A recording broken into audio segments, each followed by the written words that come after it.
Hey there, welcome back. Tonight, we are looking at the aftermath of the Black Death in Europe, beginning in the mid-14th century and extending well into the centuries that followed. This is not a retelling of the plague itself, but an examination of what happened after the disease had passed through towns, villages, and households. The focus here is on how European society functioned once the immediate crisis ended, and why those changes mattered for the long-term development of social, economic, and political systems. The Black Death struck Europe between roughly 1347 and 1351, killing an estimated 1/3 to 1/2 of the population in many regions. What mattered historically was not only the scale of death, but the fact that it disrupted a society that was already tightly structured and finely balanced. Medieval Europe depended on predictable relationships between land, labor, obligation, and authority. When millions of people disappeared in a short period of time, those relationships no longer worked as they had before. Before the plague, most of Europe was organized around agrarian production. Land was the central resource, but labor was abundant and tightly controlled. The majority of people lived in rural areas, working land owned by nobles or religious institutions. Many peasants were bound by custom or law to specific estates. Their obligations were clearly defined, and their ability to move, negotiate wages, or alter their conditions was limited. This system depended on a stable population and steady reproduction of labor. After the Black Death, that stability was gone. Entire villages were partially or fully abandoned. Fields went uncultivated, not because land had lost value, but because there were not enough people to work it. Lords who once commanded surplus labor suddenly found themselves competing for workers. The balance of power between landowners and laborers shifted, not through ideology or reform, but through demographic reality. It is important to understand that medieval society did not immediately recognize this shift as an opportunity. For many survivors, the first years after the plague were marked by confusion, fear, and institutional strain. Governments, churches, and local authorities struggled to maintain order and continuity.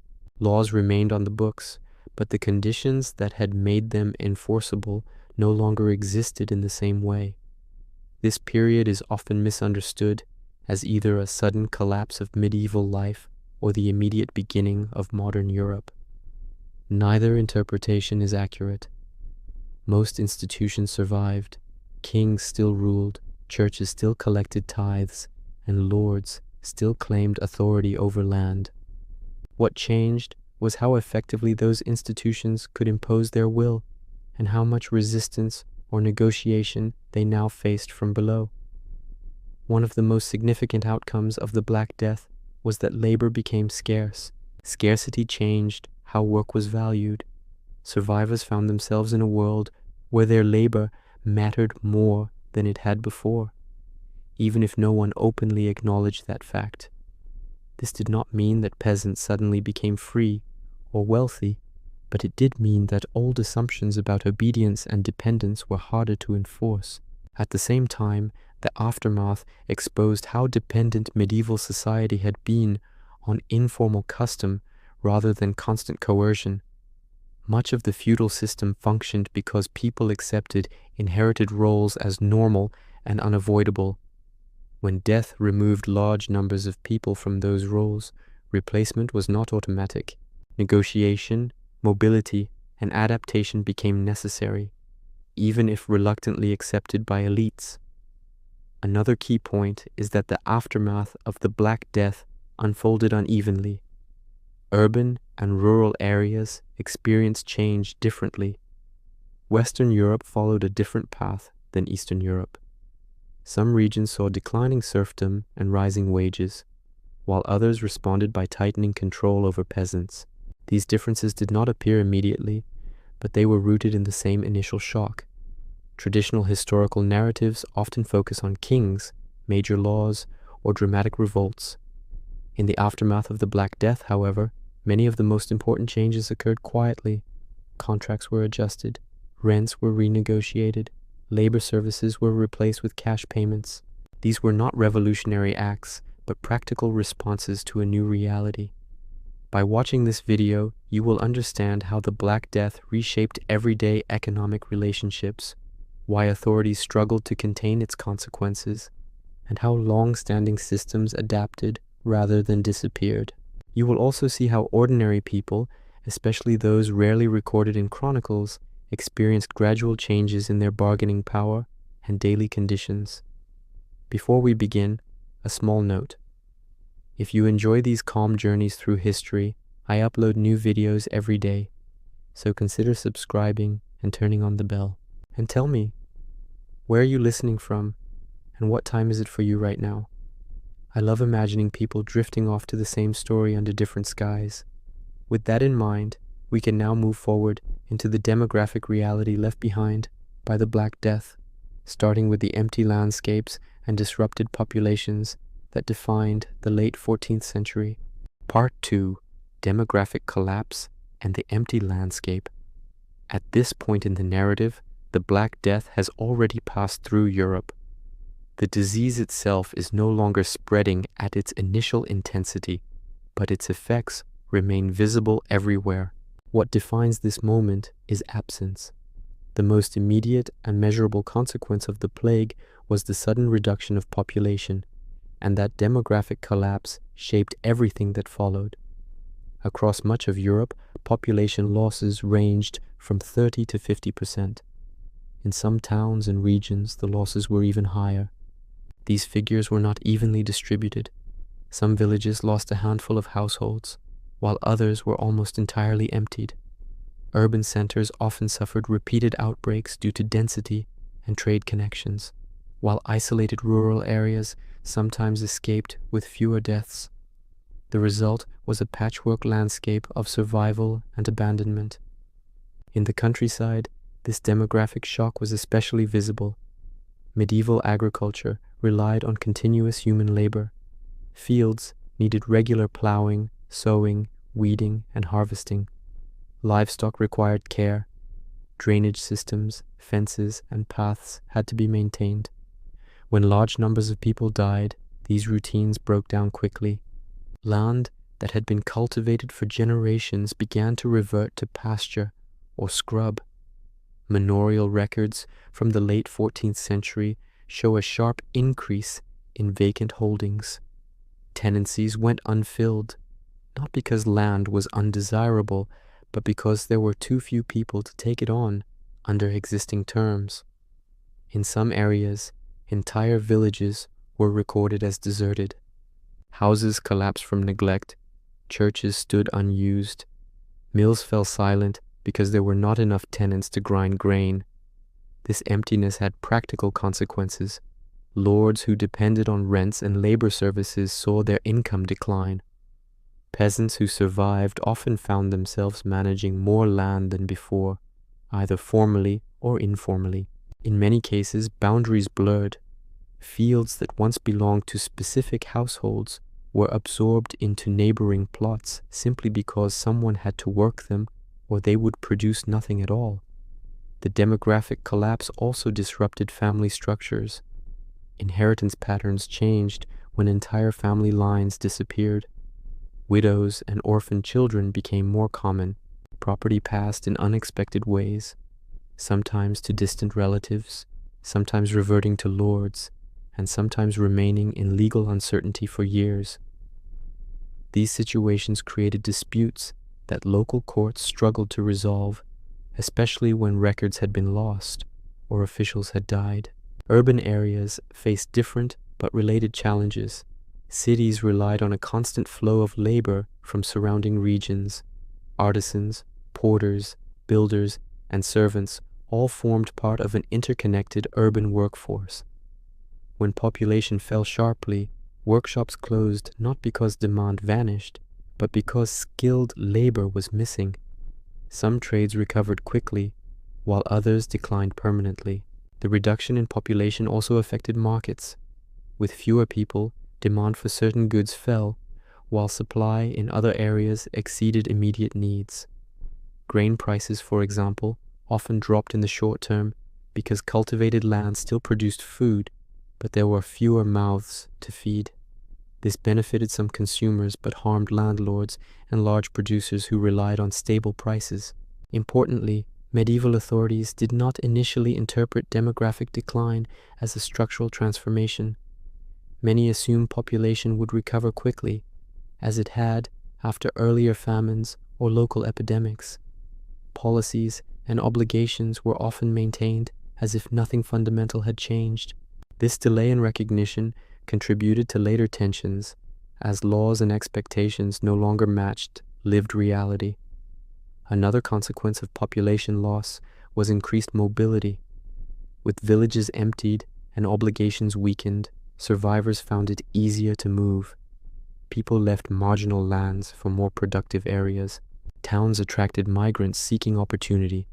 While movement was still regulated in theory, enforcement became difficult when labor was scarce and officials were overwhelmed.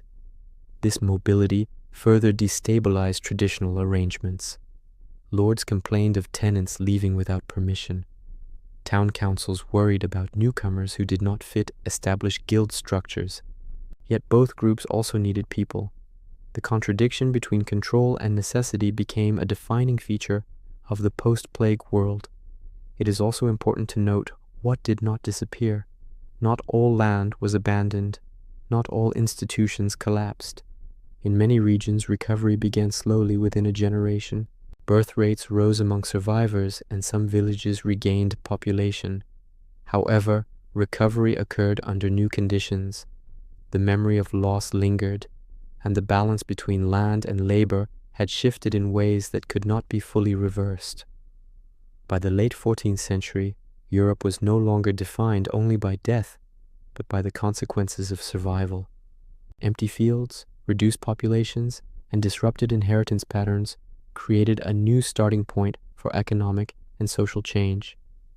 These conditions set the stage for the most significant transformation of the aftermath, the sudden and lasting scarcity of labor.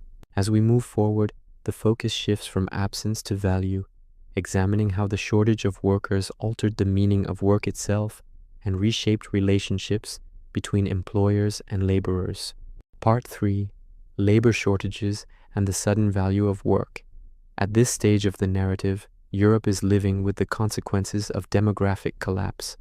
Land still exists in abundance, institutions still claim authority, and customary rules remain formally intact. What has fundamentally changed is the availability of human labor. This shortage did not emerge gradually. It appeared abruptly, and it reshaped economic relationships in ways medieval society was not designed to absorb smoothly. Before the Black Death, labor was plentiful. In most regions, there were more people than available land holdings under favorable conditions. This imbalance favored landowners. Peasants competed for access to plots, and many accepted heavy obligations simply to secure subsistence. Wages for hired labor were low, and in many rural areas, wage labor was supplementary rather than central. Obligations tied to status mattered more than negotiated pay. After the plague, this situation reversed. Survivors encountered a labor market that functioned differently, even if no one used that term at the time. Lords needed workers to cultivate domain lands, repair infrastructure, and maintain revenue. Towns needed artisans and laborers to restore production. With fewer people available, competition shifted from workers seeking land to employers seeking workers. This change altered the practical value of labor. A person who could plow, harvest, build, or perform skilled work now represented a scarce resource. Even when authorities attempted to deny this reality, it shaped everyday interactions. Workers demanded higher wages, better terms, or reduced obligations. Sometimes these demands were explicit. In other cases, they were expressed through refusal, delay, or movement elsewhere. In rural areas, many peasants began to resist traditional labor services. Obligations such as forced days of work on a lord's domain had long been enforced through custom and local authority. After the Black Death, Enforcing these obligations became harder. If a tenant left, replacing them was difficult. Punishment risked losing labor entirely. This weakened the bargaining position of lords, even when they retained legal authority. Wage labor expanded in importance during this period.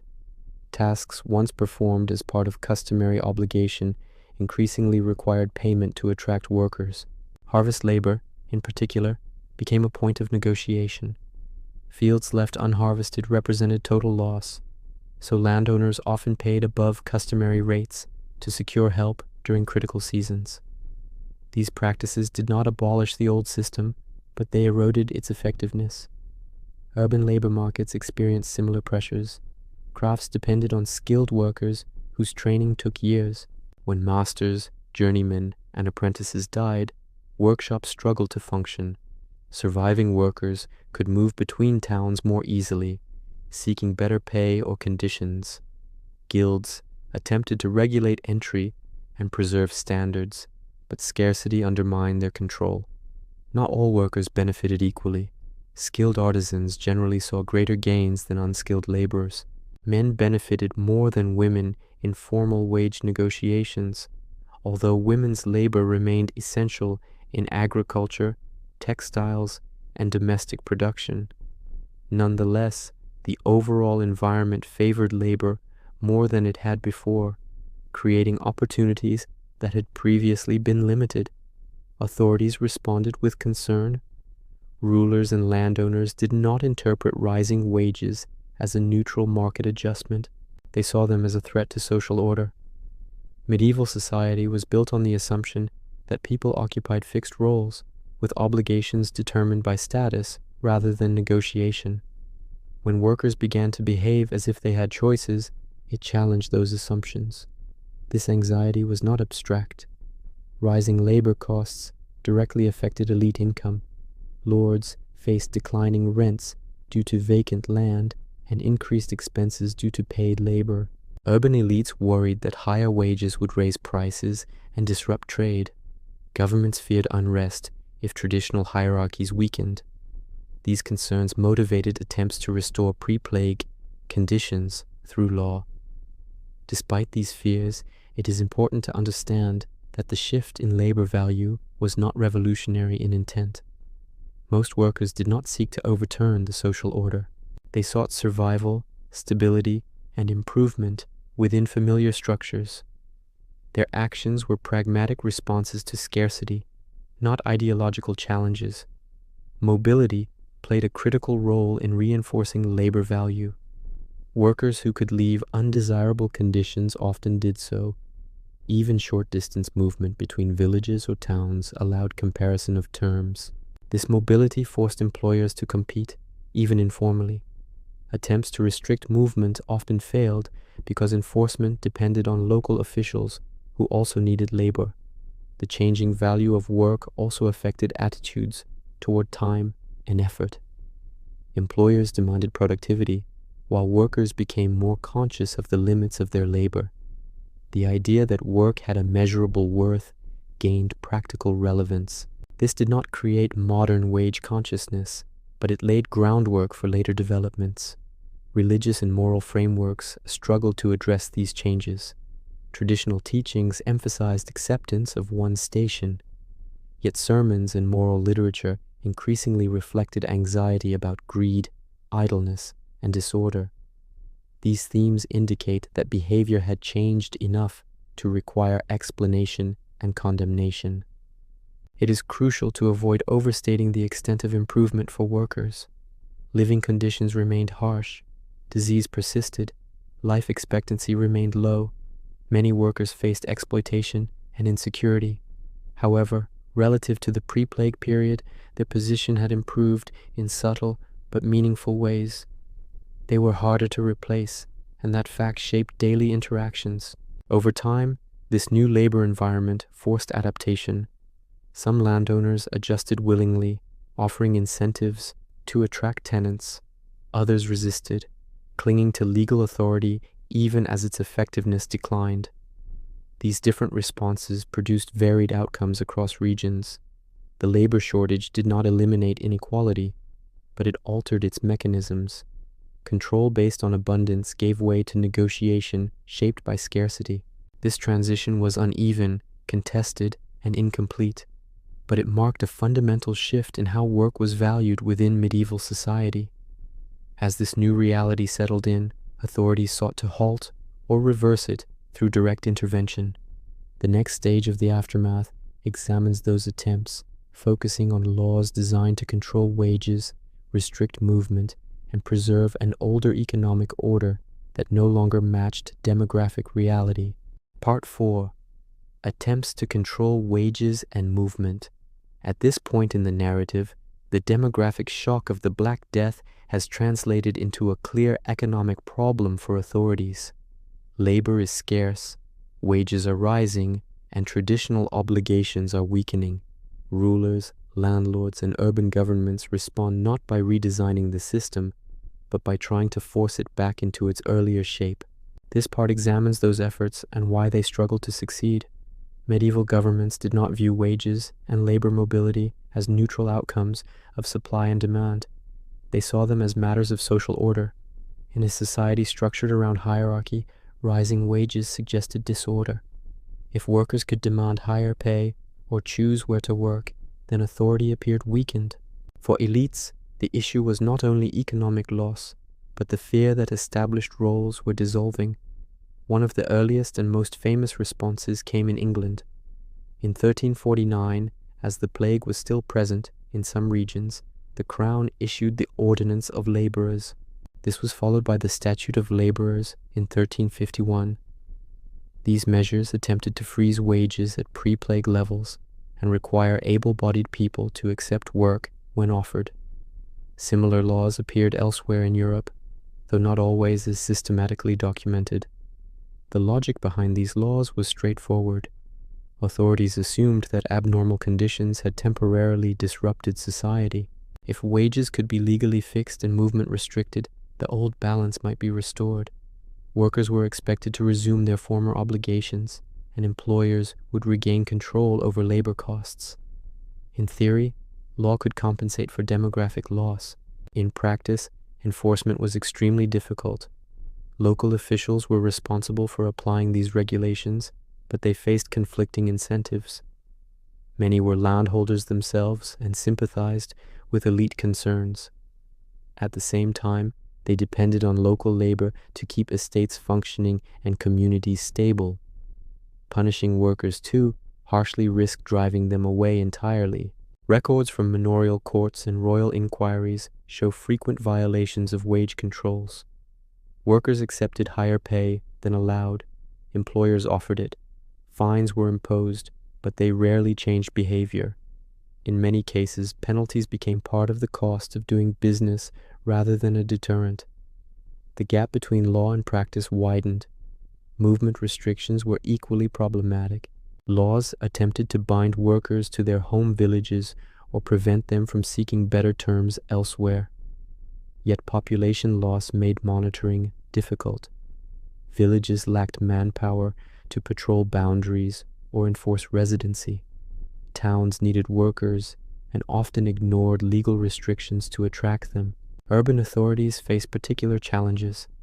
Guilds sought to regulate wages and control entry into trades, but scarcity undermined their power. Masters who needed skilled labor quietly broke rules to recruit workers. Apprentices negotiated terms that would have been unacceptable a generation earlier. Formal regulations existed, but informal practices increasingly shaped outcomes. These laws also reveal something important about medieval governance.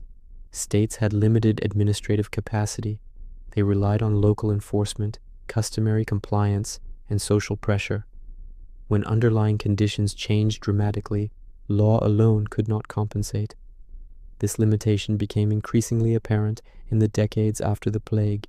Resistance to labor laws did not usually take the form of open rebellion at this stage. Instead, it was expressed through everyday behavior. Workers moved without permission. They negotiated wages privately. Employers colluded by offering better terms. This quiet non-compliance was widespread and persistent. Authorities interpreted this behavior as moral failure. Official rhetoric framed rising wages as greed and idleness. Workers were accused of abandoning traditional obligations and threatening social harmony. These accusations appear repeatedly in legal texts, sermons, and administrative complaints. They indicate elite frustration rather than effective control. It is important to note that these laws did not apply equally to all groups. Unfree peasants were targeted more aggressively than free laborers. Women were often excluded from wage protections when they favored workers, but included when restrictions applied. The uneven application of law reflected existing hierarchies and biases. Over time, repeated attempts to enforce wage controls produced diminishing returns. Courts were overwhelmed. Officials grew reluctant to pursue cases that could not be resolved. Some regions quietly relaxed enforcement. Others maintained formal restrictions while allowing practical exceptions. The failure of these laws did not mean immediate acceptance of change. Instead, it created a prolonged period of tension. Elites continued to assert authority, while workers continued to test limits. This tension shaped social relations for decades and contributed to later outbreaks of unrest. The legal effort to control labor also had unintended consequences. By explicitly legislating wages and movement, authorities acknowledged that labor had become a contested resource. This recognition itself reinforced workers' awareness of their value. What had once been implicit became visible and negotiable. In some regions, these laws delayed structural change rather than preventing it. Wage growth slowed temporarily. Mobility was constrained in specific cases. However, demographic reality continued to exert pressure.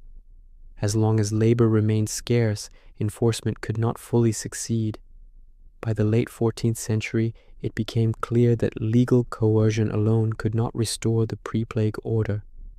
Authorities began to explore alternative strategies. Some shifted toward economic incentives rather than force. Others sought to redefine obligations through contracts and rents. These adaptations marked a gradual transition rather than a sudden break. The old system did not collapse under the weight of failed laws. Instead, it bent and reconfigured itself in response to persistent pressure. The result was a slow erosion of traditional labor relationships, especially in rural areas. As we move forward, the focus turns to one of the most significant long-term outcomes of this process: the gradual weakening of serfdom in many parts of Europe, and the uneven paths this transformation followed across different regions. Part 5. The slow erosion of serfdom. By the later decades of the 14th century, the social structure of rural Europe was under sustained pressure. The institution most affected by this pressure was serfdom. Serfdom had long defined the relationship between many peasants and the land they worked, binding laborers to estates through inherited obligations. After the Black Death, this system did not disappear suddenly, but its foundations weakened steadily under changing conditions. Serfdom varied widely across Europe, but it generally involved restrictions on movement, compulsory labor services, and payments owed to a lord in return for access to land. These obligations were enforced through local courts, custom, and social expectation. Before the plague, enforcement worked largely because labor was abundant. A tenant who resisted obligations could be replaced. That assumption no longer held. The labor shortage made coercion risky. When a serf fled an estate or refused labor services, the loss was immediate and difficult to recover. Lords faced a choice between strict enforcement and economic survival. In many cases, they chose compromise. Rather than demanding labor services that could not be enforced, they accepted cash payments instead. This process, known as commutation, became increasingly common. Commutation transformed the practical meaning of obligation. Labor services had tied peasants directly to the lord's daily economic needs. Cash rents, while still burdensome, allowed tenants greater control over their time and effort. They could decide how to meet their obligations, often by hiring others or focusing on more profitable activities. This shift did not grant freedom, but it reduced direct dependence. Manorial accounts from the late 14th and early 15th centuries show declining labor services across much of Western Europe.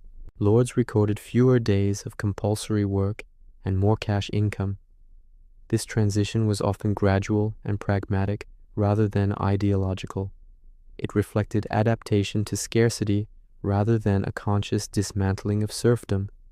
Legal status, however, lagged behind economic reality.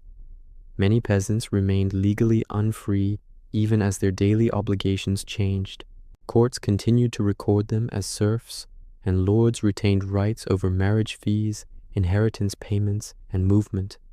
The contradiction between legal classification and lived experience became increasingly common. Peasants exploited this ambiguity when possible. Some negotiated improved terms, others quietly moved away, knowing that pursuit was costly and uncertain. In regions with multiple competing lords, tenants could play one estate against another, seeking better conditions. This behavior was not new, but it became more effective after the plague. Not all lords responded in the same way. Some resisted commutation, attempting to preserve traditional labor services through stricter enforcement. Others embraced leasing arrangements, renting entire domains to tenants or groups of tenants. Leasing reduced managerial burden and stabilized income, even if it meant relinquishing direct control. Regional differences were significant. In England, France, and parts of the Low Countries, serfdom weakened markedly over the late medieval period. In contrast, parts of Eastern Europe experienced a tightening of peasant obligations later on. These divergent paths reflect differences in population density, land availability, and access to markets rather than simple cultural factors. The erosion of serfdom also affected social relationships within villages. Greater autonomy allowed some peasants to accumulate modest wealth. Inequality among peasants increased as those with access to land and capital advanced, while others remained vulnerable. The village was no longer a uniformly oppressed community, but a more stratified one. Church institutions were also affected. Monasteries and bishoprics owned vast estates and relied on traditional labor services. They faced the same pressures as secular lords. Many adopted leasing and commutation practices, even as sermons continued to emphasize obedience and social order. This gap between doctrine and practice mirrored broader societal tensions. The weakening of serfdom did not eliminate conflict. Disputes over obligations, rents, and status filled manorial courts. Peasants challenged excessive demands, citing custom and necessity. Lords sought to reassert authority through documentation and legal claims. These conflicts reveal a society negotiating new terms without abandoning old frameworks. Importantly, the decline of serfdom was not driven by abstract ideals of freedom. It resulted from material conditions. Scarcity of labor, abundance of land, and the need for economic stability pushed both peasants and lords toward compromise. Ideological justification followed practical adaptation, not the other way around. Women's roles within this transition deserve attention. Female-headed households became more common due to male mortality. Widows often retained land and negotiated obligations directly. While still constrained by law and custom, women's economic agency increased in specific contexts, further complicating traditional hierarchies. By the early 15th century, serfdom remained a legal category in many regions, but its practical force had diminished. Obligations were lighter, enforcement weaker, and alternatives more available. This did not mean peasants were secure or prosperous, but it did mean that inherited status mattered less than it had before. The erosion of serfdom also reshaped lordly identity. Nobles increasingly defined themselves through rent, income, office holding, and military service, rather than direct control of peasant labor. This redefinition had long-term implications for governance and social structure. These changes unfolded slowly and unevenly. There was no single moment when serfdom ended. Instead, it faded in some regions, adapted in others, and reasserted itself elsewhere under different conditions. Understanding this complexity is essential to understanding the aftermath of the Black Death. As rural labor relations adjusted, the internal organization of estates also changed. Land use, management strategies, and economic priorities shifted in response to the new balance between people and resources. The next part examines how these changes reshaped the manor economy itself. Part 6. Changes inside the manor economy. As labor relations shifted after the Black Death, the internal organization of rural estates began to change as well. The manor had long been the basic economic unit of medieval rural life. It combined land, labor obligations, legal authority, and production into a single structure. After the plague, this structure remained in place, but the way it functioned was increasingly altered by necessity. Before the demographic collapse, many lords directly managed large portions of their estates, known as the domain. These lands were worked primarily through labor services owed by peasants. This arrangement allowed lords to extract value without paying wages, relying instead on inherited obligations. The system worked efficiently only when labor was abundant and easily enforced. Following the Black Death, domain farming became more difficult to sustain. With fewer peasants available, labor services declined in both quantity and reliability. Fields went unplanted or were poorly maintained. The cost of hiring wage labor to replace missing services rose steadily. As a result, many lords found direct management increasingly unprofitable. One response was to reduce the size of domain lands. Lords withdrew from intensive cultivation and allowed portions of their estates to be leased out. Leasing transferred responsibility for production to tenants in exchange for fixed rents. This reduced risk for landlords and stabilized income, even if it meant lower potential returns during good years. Leasing arrangements varied widely. Some lords rented individual plots to peasant households. Others leased entire domains to wealthy tenants or groups of tenants.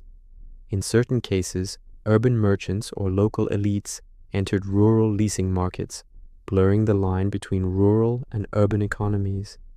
These arrangements shifted economic initiative away from lords and toward tenants. The shift toward leasing also changed land use. Arable farming required intensive labor, while pasture required far less. In regions suitable for livestock, many estates converted cropland to pasture, particularly for sheep and cattle. This transition was especially visible in England and parts of the Low Countries, where wool production connected rural estates to international markets. Pastoral agriculture reduced labor demand and stabilized income, but it also displaced some rural workers. Fewer laborers were needed to tend herds than to cultivate grain fields. This contributed to migration toward towns and intensified competition for urban employment. The manor economy thus influenced broader patterns of movement and settlement. Manorial accounting records reflect these changes clearly. Expenses related to hired labor increased, while income from traditional labor services declined. Rents became more standardized and predictable. Lords focused more on record-keeping, contracts, and legal documentation as economic relationships became less personal and more transactional. This increased reliance on written agreements altered the role of manorial courts. Courts remained important for resolving disputes and enforcing obligations, but their focus shifted. Rather than regulating labor services in detail, they increasingly addressed issues related to rent arrears, lease terms, and property boundaries. Legal authority adapted to new economic priorities. Not all estates adapted successfully. Some lords lacked capital to reorganize their lands, or faced resistance from tenants unwilling to accept new terms. Others clung to domain farming despite declining returns. These estates often fell into debt or sold land, contributing to the redistribution of property over time. Religious institutions faced similar challenges. Monasteries, abbeys, and bishoprics owned extensive lands and depended on agricultural income. Many experienced severe losses during the plague due to mortality among both tenants and clergy. In response, they adopted leasing and commutation strategies similar to those of secular lords. The reorganization of manor economies also affected village life. With fewer obligations tied to specific days of labor, peasants gained more control over their schedules. This allowed diversification of activities, including craft production, trade, and seasonal wage work. Villages became more economically varied, even as they remained socially hierarchical. At the same time, inequality within villages increased. Tenants with access to capital could lease larger plots and benefit from new arrangements. Poorer peasants, landless laborers, and newcomers often struggled to secure stable positions. The manor economy no longer imposed uniform obligations, but it also no longer offered uniform security. Environmental factors played a role as well. Some marginal lands abandoned after the plague were never reclaimed. Soil exhaustion, climate variability, and shifting economic priorities influenced decisions about land use. The medieval landscape became more heterogeneous, reflecting local adaptations rather than standardized practice. The changing manor economy also altered relationships between lords and the state. As income became more monetized, taxation systems adjusted. States increasingly taxed cash rents rather than agricultural output. This shift contributed to the expansion of fiscal administration and record-keeping at higher levels of governance. Despite these changes, the manor did not disappear.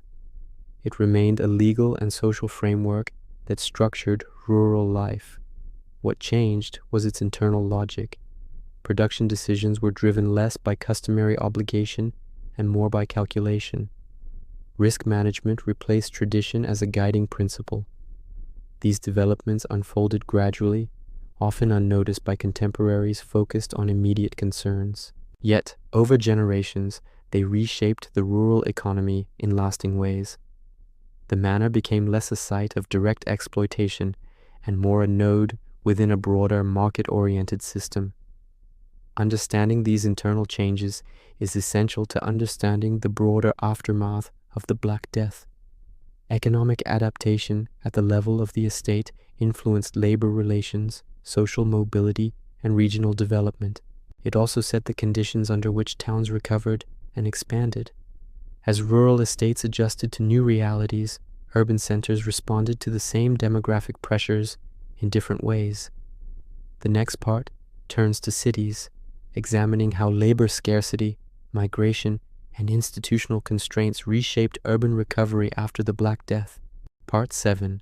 Urban recovery and transformation. Cities entered the post-Black Death period with vulnerabilities that differed from those of the countryside.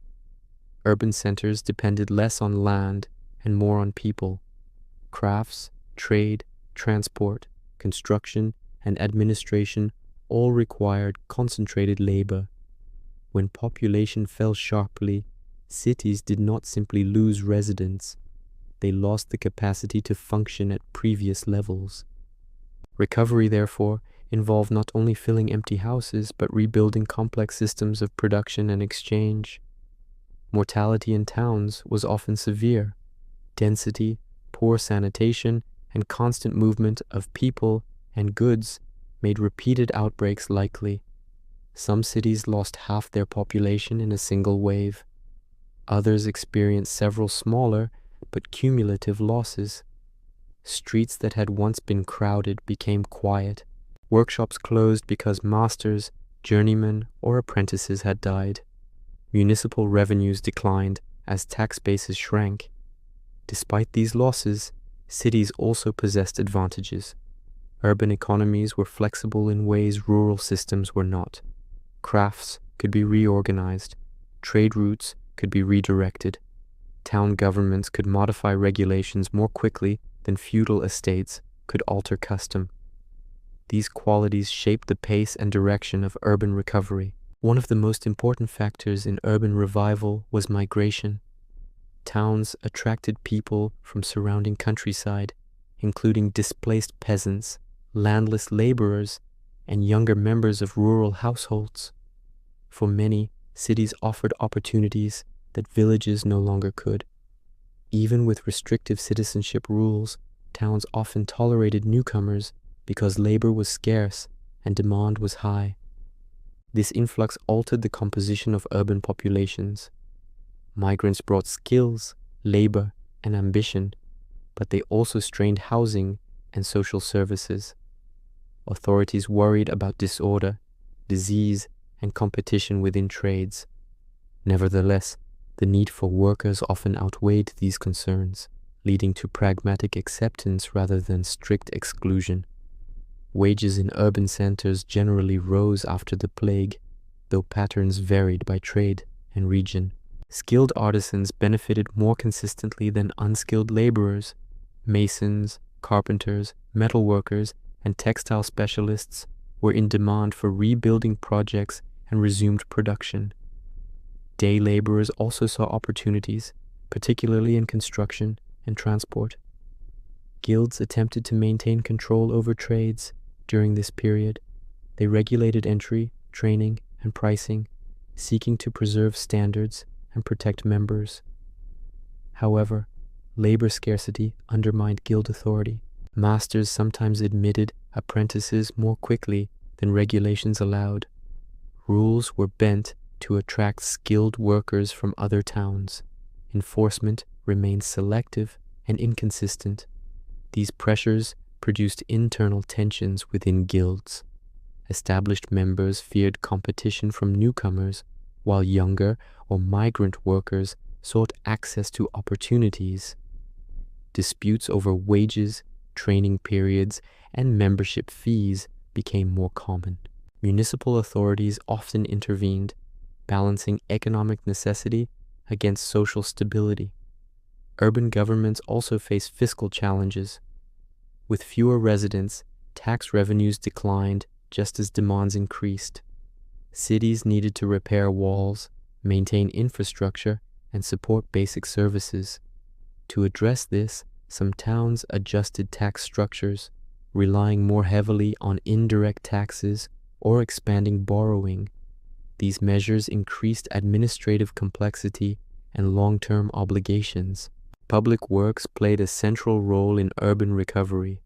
Reconstruction of buildings, roads, bridges, and defenses created demand for labor and stimulated economic activity. These projects were not only practical but symbolic, signaling resilience and continuity. Municipal investment helped stabilize employment and attract migrants. Trade networks also adapted. Reduced populations meant lower overall demand, but surviving merchants often consolidated operations. Some trade routes declined, while others became more efficient. Ports that recovered quickly benefited from renewed exchange of grain, textiles, and raw materials. The integration of rural and urban economies intensified as towns relied on surrounding regions for both labor and food. Urban living conditions improved in some respects after the plague. With fewer people, housing was less crowded. Access to food and basic goods often improved for survivors. However, these gains were uneven and fragile. Epidemics continued to occur, and sanitation problems persisted. Improvement reflected temporary conditions rather than deliberate reform. Social mobility increased modestly in urban contexts. Vacancies in workshops, councils, and clerical positions created opportunities for advancement. Sons of artisans could inherit positions more easily. In some towns, migrants rose to prominence within a generation. These cases were not the norm, but they were more common than before. At the same time, inequality remained pronounced. Wealth concentrated among successful merchants and established families. poor migrants and casual laborers lived precariously, often dependent on fluctuating demand. Urban poverty did not disappear, it changed form. Municipal records document ongoing concerns about begging, vagrancy, and public order. Urban religious institutions were also affected. Mortality among clergy disrupted parish life. Churches struggled to fill vacancies and maintain services. Lay participation increased in some areas, with confraternities and charitable organizations playing greater roles. These developments reflected both necessity and changing attitudes toward communal responsibility. The cultural life of cities reflected these shifts. Investment in education, art, and architecture resumed slowly. Universities, where present, attracted students from wider regions, benefiting from increased mobility. Urban culture became more interconnected as movement of people and ideas accelerated. Despite recovery, cities did not simply return to their pre-plague state. Population levels remained lower for decades. Economic structures adjusted to scarcity rather than abundance. Urban authorities became more conscious of managing labor, resources, and risk. These adaptations influenced later developments in governance and economic organization. Urban recovery also affected rural areas. Demand for agricultural products stabilized. Towns became centers of consumption and employment, drawing resources and people from the countryside. This relationship reinforced the changes already underway in manor economies and labor relations. By the early 15th century, many cities had regained stability, if not former size. They functioned under new conditions shaped by demographic loss, labor scarcity, and institutional adaptation. Urban life remained demanding, but opportunities existed that had been rare before the plague. The transformation of cities after the Black Death demonstrates how demographic shock forced systems to adjust rather than collapse. Recovery involved negotiation, compromise, and pragmatic change rather than planned reform. These urban developments set the stage for broader changes in living standards and patterns of consumption. The next stage of the aftermath focuses on how these economic and social adjustments affected daily material life, examining changes in diet, housing, clothing, and access to goods among those who survived. Part 8: Consumption, Living Standards, and Material Life.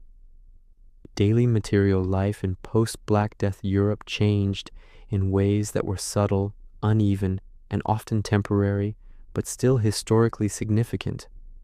The demographic collapse altered the ratio between people and resources. For survivors, this shift affected access to food, housing, clothing, and household goods. These changes did not eliminate poverty or hardship, but they reshaped everyday experience across many regions. One of the most immediate effects of population decline was increased availability of food per person. Agricultural output fell in absolute terms because fewer people worked the land, yet demand fell even more sharply. In many areas, this led to lower grain prices in the decades following the plague. For wage earners and tenants who paid fixed rents, cheaper food improved purchasing power. Dietary evidence from household accounts, institutional records, and archaeological remains suggests modest improvements for some groups. Survivors consume more meat, dairy, and fish than before, especially in regions with access to pasture and waterways. Meat that had once been reserved for elites appeared more frequently in peasant and urban diets, though still in limited quantities. These improvements were not uniform. Regions dependent on imported grain or vulnerable to climate variability experienced fluctuations. Poor harvests still caused hardship. Access to improved diets depended on employment, location, and household structure. Landless laborers benefited less consistently than tenants with access to plots. Housing conditions also changed. With fewer people competing for space, rents stabilized or declined in some towns. Vacant houses were common, and survivors could occupy larger or better located dwellings. In rural areas, abandoned holdings were sometimes absorbed by neighboring households, expanding living space and storage capacity. Archaeological evidence shows gradual improvement in housing quality for some groups. Wooden structures were repaired rather than subdivided. Stone foundations became more common in rebuilding projects. These changes reflected both availability of materials and reduced pressure on space rather than sudden wealth. Clothing patterns also shifted. Textile production had been disrupted by mortality, but demand fell as well. Over time, survivors gained access to better quality fabrics and more varied garments. Woolen cloth remained dominant, but linen use expanded. Clothing inventories show increased ownership of multiple garments rather than a single set. Authorities responded to these changes with concern. Sumptuary laws attempted to regulate consumption and preserve visible distinctions between social ranks. These laws restricted fabrics, colors, and accessories based on status. Their repeated issuance suggests that enforcement was difficult and that behavior frequently exceeded prescribed limits. Household goods became more accessible. Items such as metal utensils, ceramic vessels, and simple furniture appeared more frequently in inventories. These goods reflected practical improvements rather than luxury consumption. Having a table, storage chest, or multiple cooking pots improved daily organization and hygiene. Urban households, especially those of artisans, benefited from these trends. Regular wages allowed predictable consumption.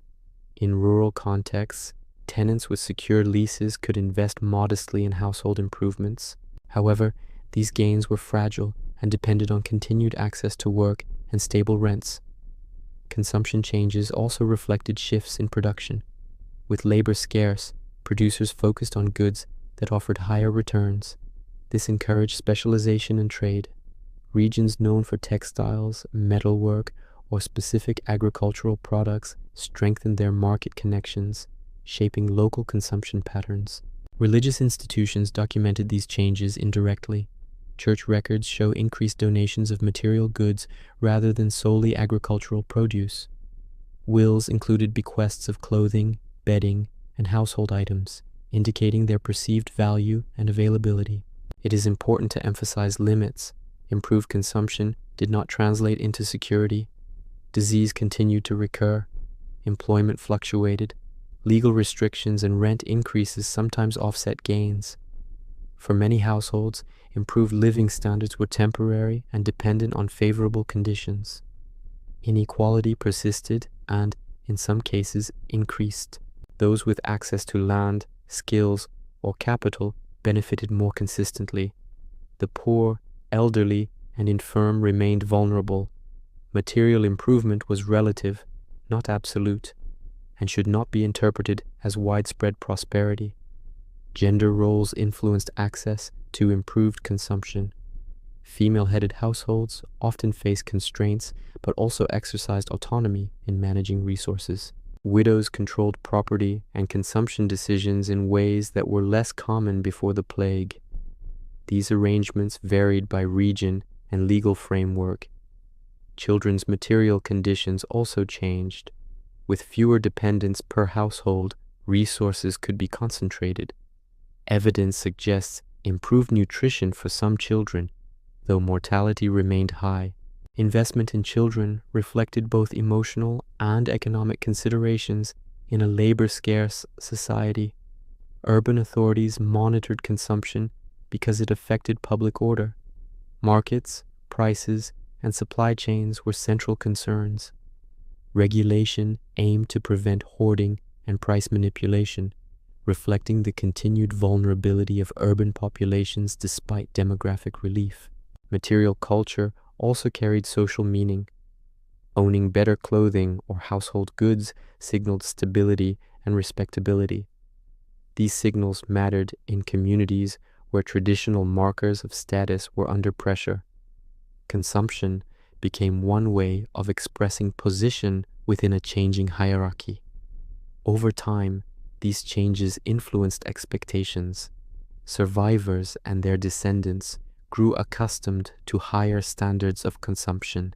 Even when population began to recover, some of these expectations persisted, shaping later economic behavior and social demands. The aftermath of the Black Death thus altered not only economic structures, but daily routines. Meals, clothing, housing, and household management reflected a new balance between people and resources. These changes were neither universal nor permanent, but they left traces in material culture and social memory. As material conditions adjusted, social relationships also evolved. Improved access to resources created new opportunities for advancement and new sources of tension. The next part examines how these shifts affected social mobility, inequality, and conflict within post-plague communities. The aftermath of the Black Death reshaped European society not only through markets and institutions, but through changes inside the household. The household was the basic unit of production, consumption, and social organization in medieval life. When mortality disrupted families, it forced adjustments that affected labor, inheritance, gender roles, and daily decision-making. These changes were rarely recorded explicitly, yet they shaped how broader transformations unfolded. Before the plague, most households followed relatively stable patterns. Marriage occurred early in many regions. Extended families lived close together. Labor was divided along customary gender lines, with men primarily responsible for heavy agricultural work and women managing domestic production, childcare, and supplemental labor. These arrangements depended on continuity across generations. The Black Death disrupted this continuity. High mortality fractured families. Entire households disappeared. Survivors often found themselves without parents, spouses, or children. As a result, household formation became more flexible. New arrangements emerged not by design, but by necessity. One of the most visible consequences was the increase in widowhood. Large numbers of women outlived husbands who died during plague outbreaks. Widows inherited land, tools, and responsibilities that had previously been managed jointly or by men. In many regions, customary law allowed widows to retain holdings for life or until remarriage. This granted women temporary but real economic authority. Widows negotiated rents, hired labor, and appeared in courts more frequently than before. Manorial and urban records show women acting independently as heads of households. This did not erase gender hierarchy, but it expanded the practical scope of women's economic roles. Authority was exercised because it was necessary, not because norms had changed. Remarriage became common, particularly among widows and widowers of working age. Labor scarcity encouraged quick household reformation. Marriage functioned less as a purely familial arrangement and more as an economic partnership. This increased the importance of compatibility, resources, and labor contribution in marital decisions. Household size also changed. With fewer surviving relatives, households were often smaller and more nuclear. At the same time, orphaned children were absorbed into other families. Apprenticeship, service, and fosterage became more common as ways to integrate dependents into productive units. Children entered the workforce earlier in many cases. With fewer adults available, households relied on younger members for labor. This did not eliminate education or training, but it emphasized practical skills. Children learned trades, agricultural tasks, and household management through direct participation rather than prolonged dependence. Gendered labor boundaries became more fluid under pressure. Women engaged more frequently in fieldwork, trade, and wage labor. In towns, women participated in textile production, food sales, and small-scale commerce. These activities had existed before, but their visibility and importance increased after the plague. At the same time, not all women benefited equally. Access to property and opportunity depended on legal status, location, and family support. Married women remained constrained by coverture in many regions. Poor women without assets faced continued vulnerability. Change expanded possibilities without removing inequality. Household decision-making adapted to uncertainty. Families prioritized flexibility. They diversified income sources. They avoided rigid obligations when possible. These strategies reflected lived experience rather than abstract planning. The household became a site of economic calculation shaped by risk. Inheritance practices also shifted. Repeated mortality encouraged clearer documentation. Parents distributed property earlier. Wills named guardians and successors explicitly. These practices aimed to preserve household continuity despite instability. Legal systems responded by formalizing procedures and resolving disputes. The emotional impact of household disruption should not be overstated, but it was present. Loss altered expectations about permanence. Marriage, childbearing, and investment were approached with awareness of uncertainty. This did not produce despair, but it shaped cautious behavior. Households also mediated social mobility. Access to land, tools, or training often passed through family networks. When these networks weakened, opportunity depended more on external connections. Migration to towns or other estates often followed household disruption. Religious practice intersected with household life. Memorial masses, charitable bequests, and burial arrangements reflected concern for family continuity and remembrance. Households managed these obligations collectively, reinforcing their role as moral as well as economic units.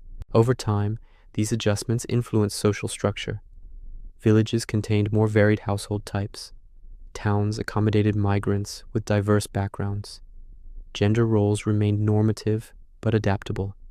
The household proved resilient, capable of reconfiguring under pressure. Importantly, these changes supported broader transformation without driving it directly. Economic and social shifts described elsewhere in this narrative depended on households' ability to adjust.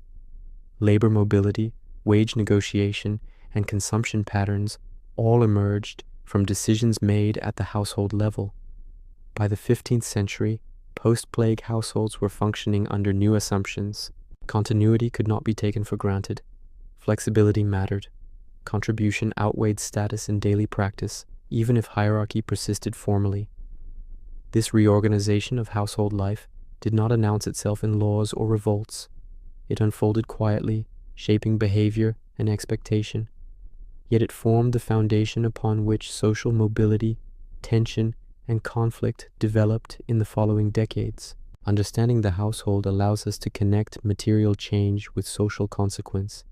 It explains how improvements in consumption translated into aspiration, and how labor scarcity became bargaining power. Without these internal adjustments, broader structural change would not have taken hold. With household life reshaped by loss and adaptation, individuals entered wider society with altered expectations. These expectations, when constrained or threatened, produced new forms of tension. From this point, the narrative moves outward again, toward the social mobility and conflicts that emerged from these accumulated changes. Part 9. Social Mobility and New Tensions. The changes in labor markets, landholding, and material conditions after the Black Death created new possibilities for social movement, but they also produced uncertainty and conflict. Medieval society was structured around inherited status, and although that structure remained formally intact, its practical operation became less rigid. The result was a period in which mobility increased for some groups while anxiety intensified among those who benefited most from the old order. Social mobility in the late medieval period did not mean sudden equality or open access to elite status. It meant that movement within lower and middle layers of society became more common. Peasants acquired additional land. Artisans advanced more quickly within trades. Migrants entered towns and secured positions that would previously have been inaccessible. These shifts were limited in scope, but they were meaningful within a society accustomed to stability. In rural areas, tenants who survived the plague often found themselves with access to larger holdings. Vacant plots were absorbed through informal use or formal leasing. Over time, some peasants accumulated enough land to operate as substantial farmers. They hired labor, invested in equipment, and participated more actively in local markets. This group did not challenge the authority of lords directly, but they occupied a stronger economic position than their predecessors. At the same time, rural inequality increased. Not all survivors benefited equally. Households with able-bodied adults gained opportunities, while those without struggled. The elderly, widows without support, and landless laborers faced persistent insecurity.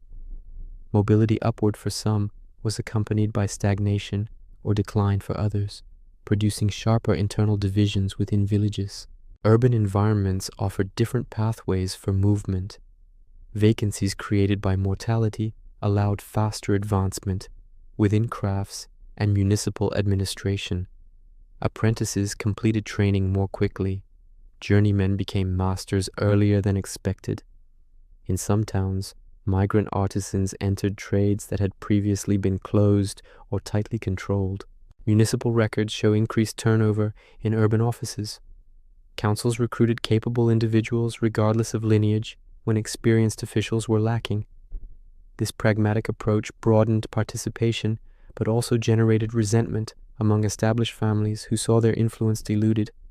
Access to office remained restricted, but criteria shifted toward competence and availability. These developments created tension within guilds. Established masters sought to preserve privilege by limiting entry and enforcing rules. Younger members and newcomers pushed for access. Disputes over training periods, fees, and rights became more frequent. Guild statutes were revised repeatedly, reflecting ongoing negotiation rather than settled consensus. Social mobility also had cultural implications. Visible changes in consumption, dress, and housing blurred traditional distinctions. People who behaved or appeared above their customary station attracted criticism. Authorities responded with sumptuary laws and moral regulation, attempting to preserve visible hierarchy even as economic reality undermined it. These tensions were not merely symbolic. They reflected genuine fear among elites that social order was becoming unstable. The assumption that status corresponded closely to wealth and obligation no longer held consistently.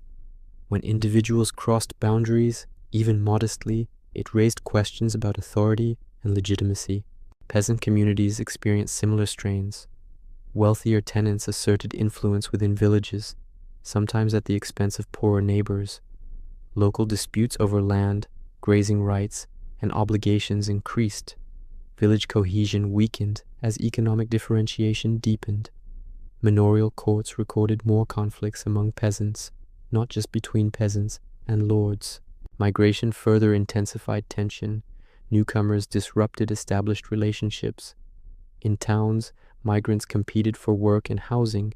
In villages, outsiders challenged customary arrangements. Communities responded with both inclusion and exclusion, balancing economic need against social suspicion. Gender-shaped experiences of mobility and tension. Widows who controlled property gained autonomy but faced scrutiny. Women in urban trades sometimes expanded their roles, particularly in textiles and retail. These developments challenged gender norms without overturning them, adding another layer of unease to a changing society. Clerical careers also offered mobility. With many priests and monks lost to the plague, opportunities opened for advancement within the church. Men from modest backgrounds entered clerical positions, gaining education and status. While the church remained hierarchical, its recruitment base widened temporarily. It is important to note that social mobility did not produce widespread satisfaction. Gains were often precarious. Economic downturns, renewed epidemics, or legal interventions could reverse progress quickly. This fragility heightened tension as people sought to defend improvements that felt both deserved and insecure.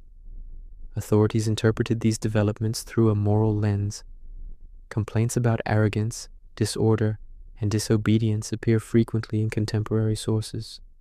These complaints reveal discomfort with change rather than evidence of chaos. Most people continue to operate within familiar frameworks, adapting cautiously rather than rejecting tradition.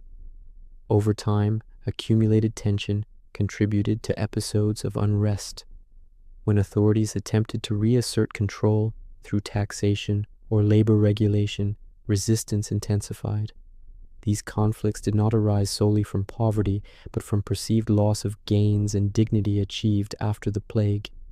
Understanding this phase of the aftermath requires recognizing both opportunity and constraint. Social mobility expanded modestly, but it remained bounded. Tension increased not because society was collapsing, but because expectations had shifted. People compared their present circumstances to recent experience rather than distant tradition. This environment set the stage for open confrontation. When economic pressure, legal enforcement, or political crisis coincided with these underlying tensions, unrest followed. The next part examines those moments of collective resistance, focusing on peasant revolts and urban uprisings that emerged in the later 14th century. Part 10. Peasant revolts and social unrest. The decades following the Black Death did not produce constant rebellion, but they did create conditions in which collective resistance became more likely. The uprisings that occurred in the later 14th century were not spontaneous eruptions of violence caused by desperation alone. They emerged from a specific combination of demographic change, economic pressure, legal restriction, and heightened expectations shaped by post-plague experience. Many peasants and urban workers had adjusted to a world in which labor was scarce, and their bargaining position had improved.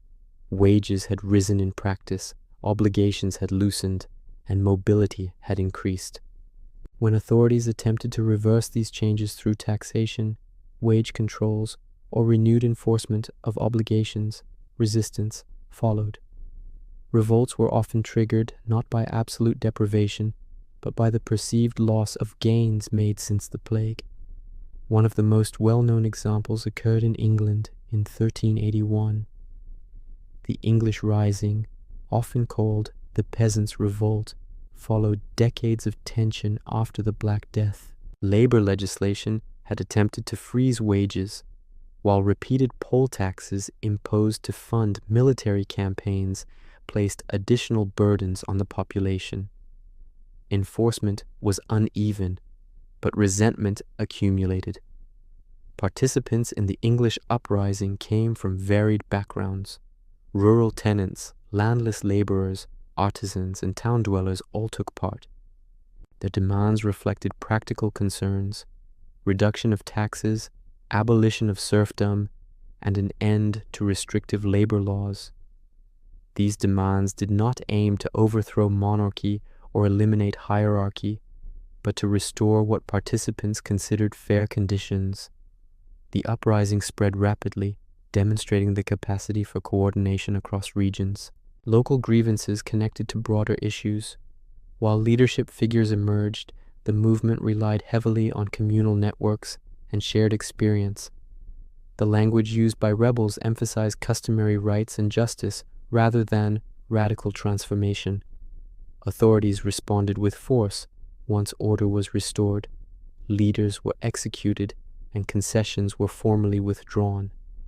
However, repression did not fully reverse underlying changes. Serfdom continued to weaken in England in subsequent decades, and wage controls remained difficult to enforce. The revolt failed politically, but succeeded in signaling limits to elite control. Similar patterns appeared elsewhere, though circumstances varied. In France, unrest followed the devastation of war, taxation, and plague.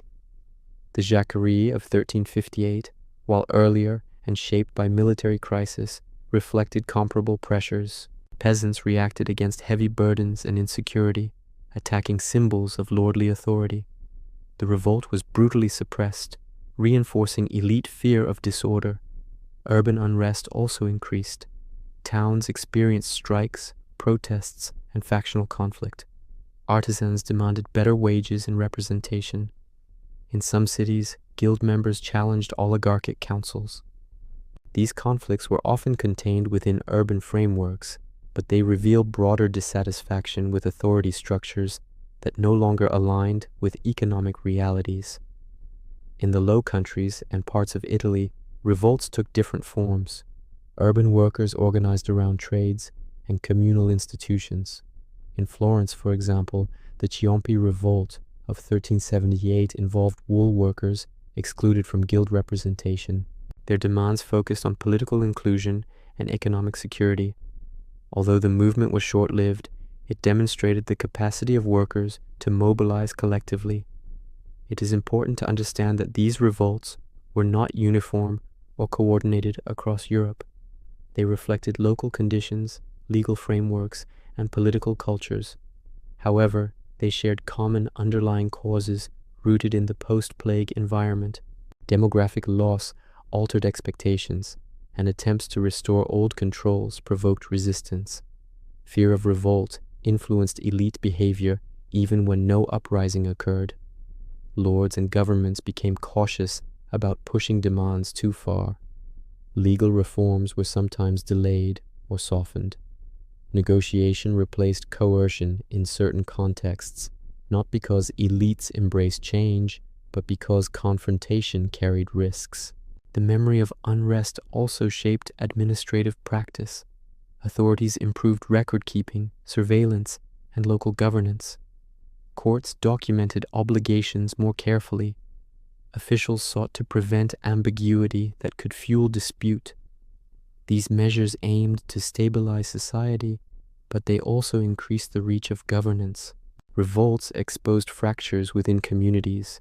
Not all peasants supported uprisings. Wealthier tenants often feared instability that could threaten their gains. Some sided with authorities or remained neutral. This division limited the scope and longevity of revolts, highlighting internal inequality within the lower orders. Religious language appeared frequently in rebel rhetoric, but it served practical purposes. Appeals to divine justice legitimized demands framed as restoration of proper order rather than rebellion. Clergy sometimes supported rebels, sometimes opposed them, reflecting varied interpretations of moral obligation. The suppression of revolts reinforced the power of centralized authority in some regions. Monarchs asserted their role as guarantors of order. However, this authority increasingly relied on negotiation with elites and communities rather than unilateral command. The state adapted as much as society did. Despite their failure to achieve immediate objectives, revolts mattered historically because they marked boundaries. They demonstrated that post-plague society could not simply be forced back into its earlier form. Authorities learned that enforcement had limits. Workers learned that collective action could extract concessions, even if temporary. The frequency of unrest declined in the 15th century, not because grievances disappeared, but because systems adapted. Labor relations stabilized under new terms. Taxation became more predictable. Communities internalized new norms shaped by the aftermath of the plague. These episodes of unrest were not endpoints. They were moments within a longer process of adjustment. They clarified the stakes of change and the costs of resistance. Understanding them helps explain why later transformations occurred gradually rather than through sudden revolution. As social conflict receded, institutions sought to restore legitimacy and continuity. One institution in particular faced deep strain and long-term consequences from the plague and its aftermath: the Church. The next part examines how religious institutions were affected by mortality, social change, and shifting expectations in post-Black Death Europe. Part 11. Religious institutions after the plague. The Black Death placed extraordinary strain on religious institutions not only because of mortality among clergy, but because it disrupted the relationship between the church and the communities it served. The church remained central to medieval life after the plague, but its authority, capacity, and social role were altered in ways that unfolded gradually over the following generations. Clerical mortality during the plague was severe. Priests, monks, and friars often ministered to the sick and dying, increasing their exposure. In many regions, parish priests died in large numbers, leaving churches without leadership. Monasteries lost entire cohorts of monks. The immediate result was a shortage of trained clergy at every level. This shortage created practical problems. Parishes struggled to conduct regular services, administer sacraments, and maintain pastoral care. Bishops faced difficulty filling vacancies quickly. Training new clergy required time, education, and resources, all of which were constrained by population loss and institutional disruption. To address these shortages, church authorities lowered entry standards in some cases. Younger and less educated candidates were ordained. Benefices were filled rapidly to ensure coverage. While these measures restored basic functionality, they also affected perceptions of clerical quality.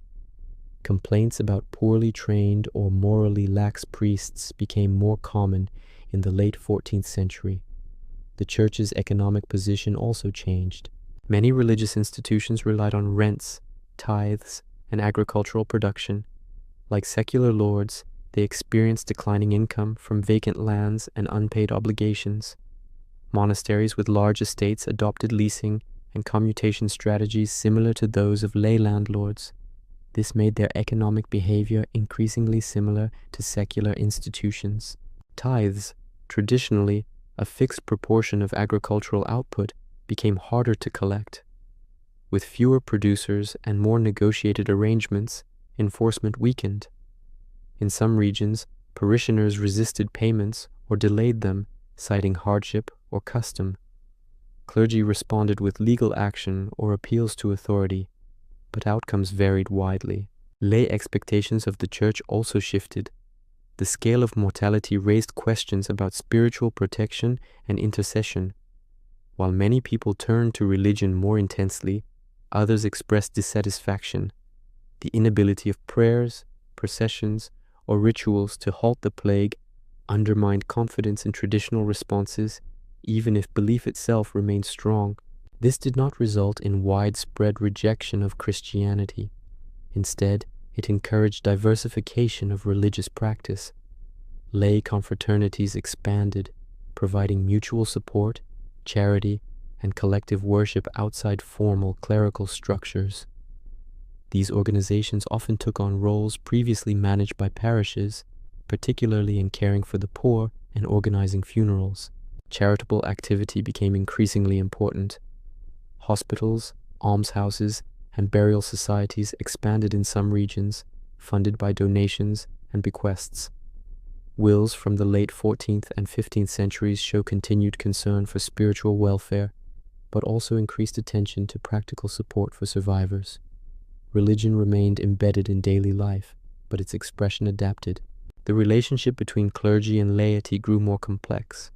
Parishioners expected services and accountability, while clergy struggled with limited resources and high expectations. Conflicts over fees, duties, and moral conduct appear more frequently in ecclesiastical court records. These disputes reflect negotiation rather than rejection. The Church's intellectual response to the plague and its aftermath was cautious. Theological explanations emphasize divine will, human sin, and the limits of understanding.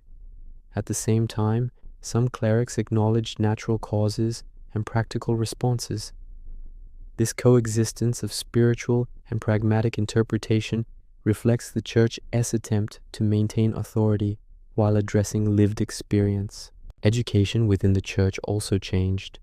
Universities and cathedral schools continued to operate, but staffing shortages created opportunities for advancement.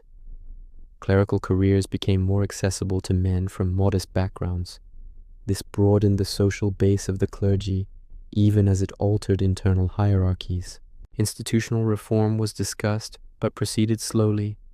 Criticism of clerical wealth, absenteeism, and corruption intensified in some quarters. These critiques did not immediately produce structural change, but they contributed to a climate of questioning that would later support reform movements. The Church's role in governance also evolved. Clergy continued to serve as administrators, record keepers, and advisors. Their literacy and organizational skills remained valuable to states adapting to post-plague conditions. Cooperation between secular and ecclesiastical authorities persisted, even as tensions emerged. Regional variation was significant. In some areas, strong episcopal leadership stabilized institutions quickly. In others, prolonged shortages weakened oversight. Monastic orders differed in their responses, with some declining and others consolidating. These outcomes depended on local resources, leadership, and political context. The emotional impact of the plague on religious life should not be overstated. While fear and grief were widespread, most religious practice remained routine rather than dramatic. Funerals, masses, and prayers continued as part of daily life. The Church's presence was familiar, even when confidence was strained. Over time, the Church adjusted to a smaller population and a changed social environment. It remained a central institution, but it no longer operated under the same assumptions of unquestioned authority and uniform compliance. Negotiation, adaptation, and local variation became more prominent. The aftermath of the Black Death did not break the Church, but it revealed its dependence on social conditions. Mortality, labor scarcity, and economic change shaped its capacity and influence. These pressures did not produce immediate transformation, but they contributed to long-term shifts in religious life. As institutional stability gradually returned, attention turned to less visible but equally important changes. How people thought about risk, death, and continuity in daily life evolved in response to repeated loss. The next part examines how attitudes toward mortality, inheritance, and uncertainty developed in the generations after the plague. Part 12, Mentalities, Risk, and Attitudes. Toward death, repeated exposure to mass mortality altered how people understood risk, continuity, and responsibility, even when daily routines appeared unchanged. After the Black Death, death was not a distant abstraction. It was a frequent and familiar presence that shaped decisions about family, property, work, and belief. These changes did not produce a uniform mindset, but they influenced patterns of behavior across regions and social groups. One of the most noticeable shifts concerned planning for uncertainty. The experience of sudden loss encouraged practical responses rather than philosophical reflection. People prepared for interruption. They wrote wills earlier in life. They arranged guardianship for children. They divided property with greater clarity. These practices did not eliminate anxiety, but they reflected an awareness that stability could not be assumed. Wills from the late 14th and 15th centuries reveal these adjustments clearly.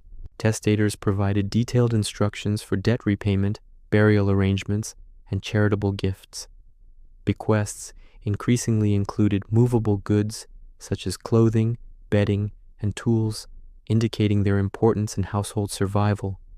The emphasis was not on symbolic generosity, but on practical provision for survivors. Inheritance patterns adapted to repeated mortality. When entire family lines disappeared, property passed in irregular ways. This prompted clearer documentation and increased reliance on courts to resolve disputes. In some regions, inheritance laws were clarified or standardized to reduce uncertainty. These measures aimed to preserve social order by making succession predictable, even in unstable conditions. Attitudes toward work also reflected changed perceptions of risk. People were less willing to accept obligations that offered no security. Laborers preferred wages paid promptly. Tenants sought leases with defined terms. Employers recognized the need to offer incentives to retain workers. These preferences were grounded in experience rather than ideology. The experience of loss influenced family structure. Households became more flexible. Extended families absorbed orphans and widows. Remarriage occurred frequently, especially among widows and widowers seeking economic stability. These arrangements were practical responses to labor scarcity and vulnerability rather than expressions of changing sentiment. Children's roles within households also evolved. With fewer adults, children assumed responsibilities earlier. They worked, learned trades, and contributed to household income. At the same time, investment in children increased where resources allowed. Education, apprenticeship, and training became more important in securing future stability. Risk awareness extended to economic behavior. Merchants diversified ventures. Landholders spread holdings across locations. Communities invested in shared resources such as mills, wells, and storage facilities to reduce individual exposure. These practices were not new, but they became more widespread and deliberate. Religious practice reflected pragmatic concern with continuity. Funerary rituals remained consistent, but emphasis shifted toward ensuring proper rites rather than expressing elaborate devotion. People sought assurance that obligations would be fulfilled, even if death occurred suddenly. Endowments funded perpetual masses or maintenance of graves, reflecting concern with long-term remembrance.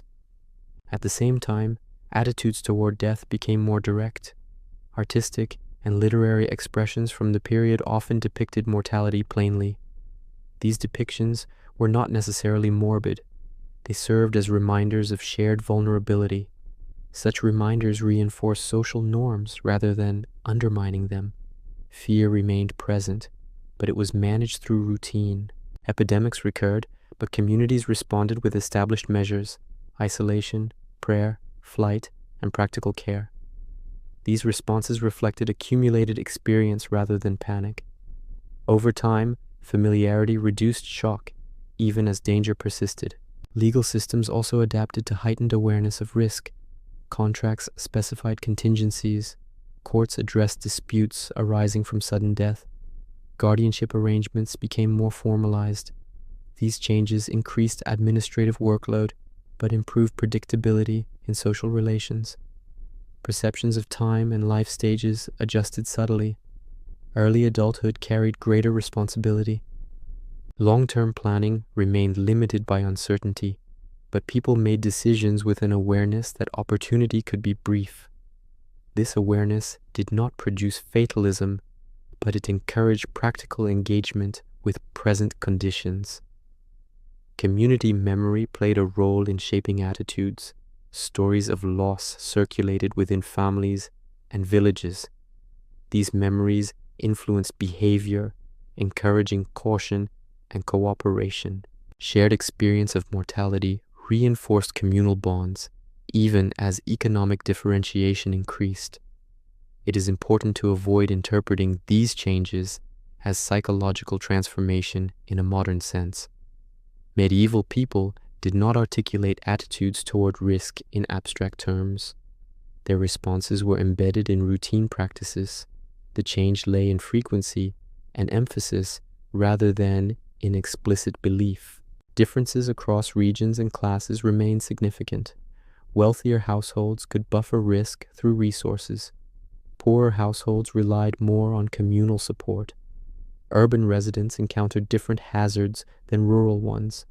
These variations shaped local responses and expectations. The accumulation of experience with death and uncertainty influenced institutional development indirectly. Administrative practices, legal norms, and economic arrangements all reflected an effort to manage risk more systematically. These developments were incremental, but they had lasting effects. By the 15th century, the presence of death was no longer exceptional, but it was no longer destabilizing in the same way. Communities had adjusted to loss as a recurring condition. This adjustment allowed attention to shift from immediate survival toward longer-term organization. These changing mentalities did not exist in isolation. They interacted with regional economic and social structures, producing divergent outcomes across Europe.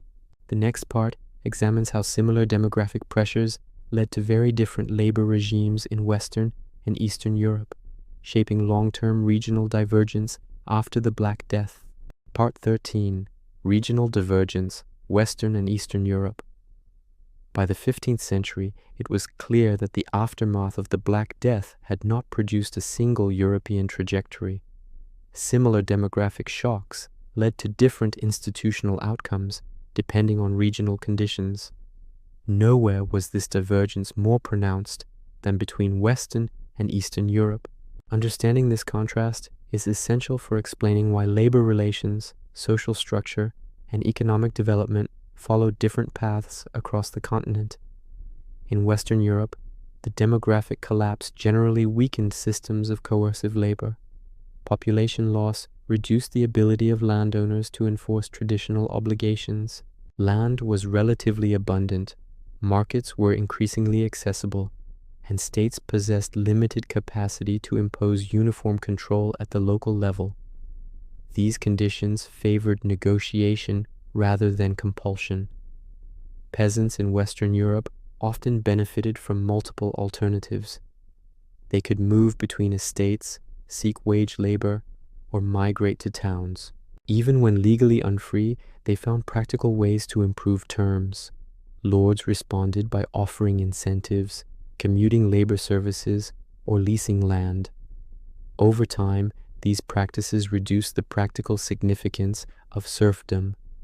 Western European states also played a role.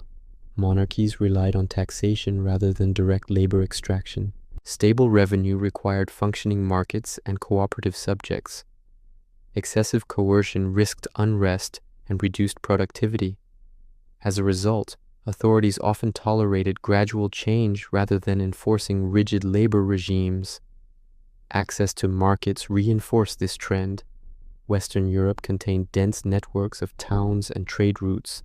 Agricultural producers could sell surplus, while landlords could convert rents into cash income.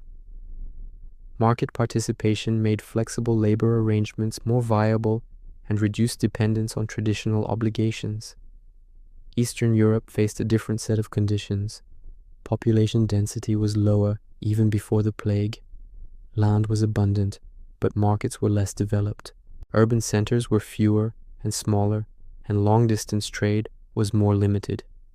These factors reduced alternatives for peasants and increased the relative power of landowners. In Eastern Europe, labor scarcity after the Black Death did not immediately translate into improved bargaining power for peasants. Instead, landowners responded by tightening control. They expanded estates, consolidated land, and imposed stricter obligations. This process, often referred to as the Second Serfdom, intensified in the 15th and 16th centuries. Several factors enabled this response. Eastern European nobles exercised strong local authority and faced weaker centralized states. Legal systems supported landlord control over peasants. Migration options were limited by distance, legal restrictions, and lack of urban alternatives. Under these conditions, coercion remained viable. Export-oriented agriculture also influenced outcomes. Demand for grain in Western Europe encouraged large-scale production in the East. Landowners expanded estates to meet this demand, relying on bound labor. The integration of Eastern Europe into European trade networks thus reinforced coercive labor regimes rather than undermining them. These contrasting paths were not predetermined by culture or mentality. They resulted from structural differences in population distribution, market access, political organization, and legal authority. The same demographic shock produced divergent responses because underlying conditions differed. The divergence had long-term consequences. In Western Europe, reduced labor coercion contributed to gradual commercialization, increased mobility, and evolving property relations. In Eastern Europe, intensified serfdom, entrenched inequality, and constrained development. These patterns shaped regional trajectories well beyond the medieval period. It is important to note that these trends were not absolute. Variation existed within regions. Some Eastern European towns offered mobility. Some Western European areas retained strong manorial control. However, the overall direction of change differed consistently enough to matter historically. Contemporaries were aware of these differences. Travelers, merchants, and officials commented on contrasting conditions. These observations reinforced regional identities and informed policy decisions. Divergence became part of how Europe understood itself. The aftermath of the Black Death thus acted as a catalyst rather than a cause. It exposed structural differences and accelerated existing tendencies. Where markets and state capacity favored flexibility, labor relations loosened. Where authority and land concentration favored control, coercion intensified. Understanding this divergence helps explain later developments in European history, including economic growth patterns, political institutions, and social conflict. The roots of these differences lie not in ideology, but in responses to shared demographic crisis. As regional systems stabilized under new conditions, attention turned to adaptation rather than resistance. Economic practices evolved to manage risk, labor, and production more efficiently. The next part examines these broader economic adjustments, focusing on specialization, market integration, and the limits of medieval transformation after the Black Death. Part 14, Economic Adaptation and the Roots of Change. As the immediate pressures of demographic collapse eased, European economies entered a phase of adjustment rather than crisis management. Population levels remained lower than before the Black Death, but communities had learned to function under these conditions. The focus shifted towards stabilizing production, managing labor scarcity, and extracting value from available resources more efficiently. These adaptations did not transform medieval society overnight, but they altered its trajectory. One of the most important developments was increased economic specialization. With fewer workers available, households and regions concentrated on activities that offered the greatest return. In agriculture, this meant prioritizing crops and livestock suited to local conditions and market demand. Grain remained essential, but pastoral farming expanded where land allowed. Wool, dairy, and meat production gained prominence in many regions. This specialization was not driven by innovation alone. It reflected calculation under constraint. Labor-intensive activities were reduced or abandoned. Tasks that could be managed with fewer workers became attractive. These choices reshaped landscapes and rural economies, reinforcing patterns already visible in manor reorganization. Market integration increased as a result. Regions producing surplus goods relied on trade to exchange them for necessities they no longer produced locally. Towns acted as intermediaries, connecting rural producers to wider networks. Even modest villages became more market-oriented, selling produce or labor to meet obligations and secure income. Monetization accelerated during this period. Cash rents replaced labor services. Wages became more common. Taxes were assessed in money rather than produce. This did not eliminate barter or subsistence activity, but it increased the role of money in everyday transactions. Greater reliance on cash encouraged participation in markets and standardized economic relationships. These developments influenced household strategies. Families diversified income sources, combining agriculture with craft production, wage labor, or trade. Seasonal work became more common, especially in construction and agriculture. This flexibility allowed households to manage risk and respond to fluctuating conditions. Urban economies reflected similar adaptation. Crafts reorganized production to cope with limited labor. Workshops adjusted output and pricing. Merchants consolidated operations, focusing on reliable routes and products. Credit arrangements expanded, allowing transactions to proceed despite uncertainty. Credit deserves particular attention. Post-plague economies relied increasingly on deferred payment, loans, and obligations. Merchants extended credit to clients. Landlords allowed rent delays. Communities borrowed for public works. These practices spread risk and enabled continuity, even when resources were constrained. Legal frameworks adapted to support these economic practices. Contracts became more detailed. Courts enforced agreements related to rent, wages, and credit. Written documentation increased, reflecting the need for clarity and predictability. This legal infrastructure supported market activity without replacing traditional institutions entirely. It is important to emphasize limits. Medieval economies did not become capitalist in a modern sense. Production remained constrained by technology, infrastructure, and social norms. Guilds regulated trades. Land ownership concentrated power. Markets were fragmented and vulnerable to disruption. Adaptation occurred within these boundaries. Population recovery gradually resumed in many regions during the 15th century. As numbers increased, some pressures eased while others returned. Labor became less scarce. Competition for land increased. These changes tested the durability of post-plague arrangements. In some areas, gains for workers were partially reversed. In others, new norms persisted. States played a growing role in managing these transitions. Governments refined taxation systems, regulated markets, and supported infrastructure. Fiscal administration expanded, reflecting the need to govern monetized economies. These developments increased state capacity over time, even as local autonomy remained strong. Economic adaptation also affected social expectations. People accustomed to negotiation and cash payment resisted a return to uncompensated obligation. Lords, accustomed to rent income, invested differently. These expectations shaped behavior across generations, influencing how communities responded to future challenges. Technological change during this period was incremental but meaningful.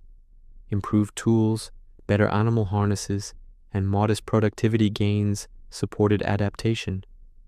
These changes were not caused by the Black Death, but the demographic shock increased incentives to adopt labor-saving practices. The roots of later economic change can be traced to this period of adjustment.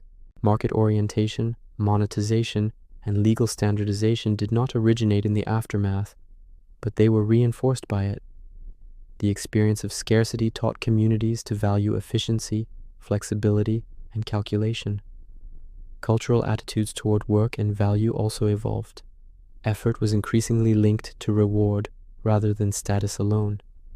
While hierarchy remained central, economic behavior became more pragmatic. This shift influenced education, apprenticeship, and household planning. It is essential to avoid teleological interpretation. These adaptations did not inevitably lead to modern economic systems. They represent one set of responses among many possible ones. Outcomes depended on later developments, including political consolidation, technological change, and global connections. The aftermath of the Black Death thus created conditions for adaptation rather than transformation. It reshaped incentives, practices, and expectations within medieval frameworks. These changes accumulated slowly, shaping how Europe functioned long after the immediate crisis had passed. As this long process reached a point of relative stability, its significance became clearer in retrospect. The final part reflects on the long-term consequences of the Black Death's aftermath, examining which structures changed permanently and which endured, and how this period shaped European history in the centuries that followed. Part 15. The Long Aftermath and Historical Legacy. By the time Europe entered the late 15th and early 16th centuries, the Black Death itself had receded into memory, but its aftermath continued to shape society in lasting ways. The most important consequence was not any single reform or event, but a rebalancing of relationships between people, resources, and institutions. This rebalancing unfolded slowly and unevenly, yet it altered the direction of European development in ways that endured long after population levels recovered.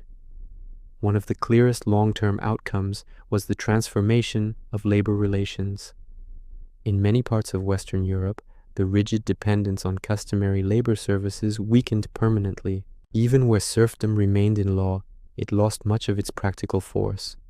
Wage labor, leasing, and negotiated obligation became standard features of rural and urban life. These arrangements proved difficult to reverse once they were established, because they aligned more closely with economic reality. This did not produce a society free of hierarchy. Land ownership, noble privilege, and political inequality persisted. What changed was how authority operated on a daily level. Lords relied more on contracts and rents than on direct coercion. States depended on taxation rather than personal obligation. Power became less personal and more institutional, even within medieval frameworks. The aftermath also reshaped patterns of social expectation. Survivors and their descendants had lived through a world in which scarcity of labor gave ordinary people leverage. Even when conditions shifted again, memories of negotiation and mobility remained. Communities became less willing to accept uncompensated obligation or arbitrary demand.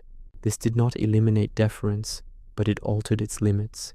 Material life left lasting traces as well. Improvements in diet, housing, and household goods were not universal or permanent, but they established new benchmarks.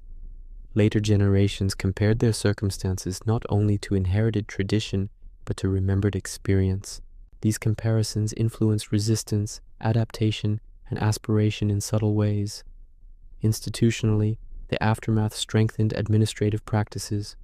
Record-keeping, contracts, and legal enforcement expanded to manage more complex economic relationships. Courts addressed disputes over wages, rents, inheritance, and credit with increasing regularity. These practices laid groundwork for more formal governance without dissolving local autonomy. The church emerged altered but intact. Its central role in daily life endured, yet its authority became more dependent on negotiation with lay communities and secular powers. Clerical recruitment broadened. Lay participation increased. These developments did not cause reform movements directly, but they contributed to a climate in which institutional authority was no longer unquestioned. Regional divergence proved especially significant. Western and Eastern Europe followed different paths in labor organization and economic development. These differences persisted for centuries, influencing patterns of inequality, political power, and growth. The Black Death did not create this divergence, but it accelerated tendencies rooted in geography, markets, and state structures. It is important to recognize what did not change. Medieval technology remained limited. Most people continued to work the land. Life expectancy stayed low. Disease remained a constant threat. The aftermath of the Black Death reshaped conditions within constraints rather than removing those constraints entirely. The pace of change also matters. No single generation experienced the full transformation. Adjustments accumulated over time, shaped by local decisions and circumstances. This gradual process explains why medieval society remained recognizable even as it evolved. Continuity coexisted with change. From a historical perspective, the significance of the Black Death's aftermath lies in how it revealed the flexibility of social systems under pressure. Institutions adapted not because they were designed to do so, but because survival required it. These adaptations were pragmatic rather than ideological, grounded in necessity rather than theory. Later, historical developments often built upon foundations laid during this period. Market participation, monetization, legal standardization, and negotiated authority all expanded further in subsequent centuries. While these trends had multiple causes, the demographic shock of the Black Death played a crucial role in accelerating them. At the same time, the aftermath serves as a reminder of limits. Demographic recovery eventually reduced labor scarcity. Some gains were reversed. Inequality persisted. Structural change did not guarantee improvement for all. History did not move in a straight line toward greater security or freedom. Looking back, the aftermath of the Black Death represents a moment when ordinary people briefly occupied a stronger position within society, structure.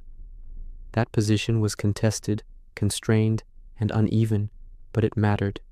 It shaped expectations, practices, and relationships that outlasted the crisis itself. The legacy of this period is therefore neither collapse nor rebirth, but adjustment.